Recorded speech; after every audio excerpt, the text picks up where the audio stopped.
Your book is based on that first workshop that you described with the 5 powers. Mm-hmm. Yeah, the book, the book was really a process to write. I guess it always is. I know you've written a book too. And I started off with the ideas because I used to teach contemplative psychology, and people would always say, oh, can I read a book? And I didn't have one that reflected what I was teaching.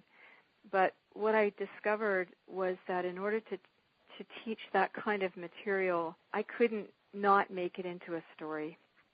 Yeah. So I had to weave it into the personal narrative of my own process. That's where it got the subtitle of Lessons Learned in Hidden Places, which are the first one, the mindful presence. The hidden place is a solitary retreat that I did, and kind of a story about that. And then the maximum security prison, and the 3-year retreat that I did at Pema's monastery. And also I included working in the hospice that I'm currently volunteering in. And it was only afterwards that I looked back and realized that these were all places that are kind of out of the mainstream. Yeah, they're green zones in their own way, aren't they?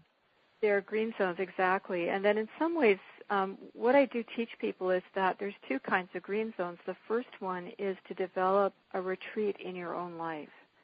And that's the place where you learn how to listen to yourself and you get to know yourself.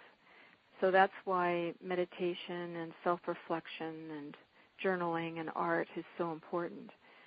Because if you don't have this friendship with yourself, then, that's the nourishing starting point.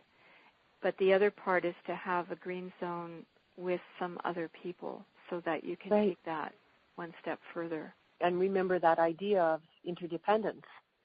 Exactly, yeah.